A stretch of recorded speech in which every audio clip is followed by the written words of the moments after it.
ako dito. Sabi ko, seryoso kayo? Talagang siseryosohin nyo yun? Tinuro ni dating Pangulong Rodrigo Duterte ang kinaroroonan ni Pastor Apollo Kibuloy. Mensahe pa ni Duterte sa pastor, huwag siyang idamay. Nasa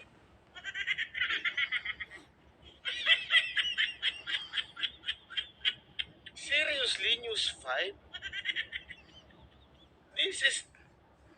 Ito yung journalist nyo? This is how you want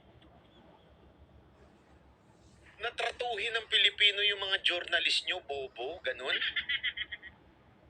Yung nasa newsroom ninyo, ganyan? Alam nyo, naglolo ko na nga si PRRD dun eh. Hanapin mo dito, hanapin mo dito. Talagang siseryosohin nyo yung sinabi niya. frontline ng balitang yan, si Marian Enriquez. Nasa Davao City pa rin daw si Pastor Apollo Kibuloy. Ayon yan sa kanyang malapit na kaibigang si dating Pangulong Rodrigo Duterte. Sabi ni Digong, posibleng nagtatago si Kibuloy sa Tamayong Prayer Garden o sa Kingdom of Jesus Christ compound na parehong nasa Davao City.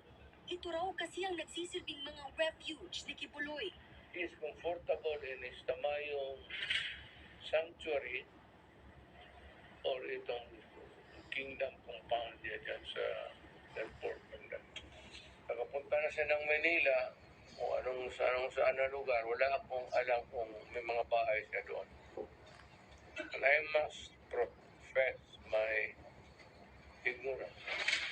Pinaghahanap ngayon si Kibuloy dahil sa mga kasong child abuse at sexual abuse mula Common sense. Ina yan. Hindi nga mahanap ng pulis at NBI si Kibuloy. Tapos magkaibigan si Duterte at si Kibuloy. Tapos sasabihin ninyo, itinuro ni Duterte si Kibuloy. Hindi ko talaga maisip kung mahina ba yung kukote ninyo. Yung nasa newsroom, hindi yung nagsasalita, yung nasa newsroom ninyo. O talagang ginagamit nyo lang yan para, ewan ko kung makakasira kay Duterte to. sa Davao City Regional Trial Court Branch 12. May bukod pa siyang warrant of arrest mula naman sa Pasig RTC Branch 159 para sa kasong human trafficking. Nariyan din ang arrest order mula sa Senado dahil sa hindi pagsipot ng pastor sa mga pagdinig tungkol sa mga alegasyon ng pang-aabuso sa KOJC. May payo naman si Duterte kay Kibuloy. As a lawyer, I would say that you can go to court and fix your case and post the bail bond.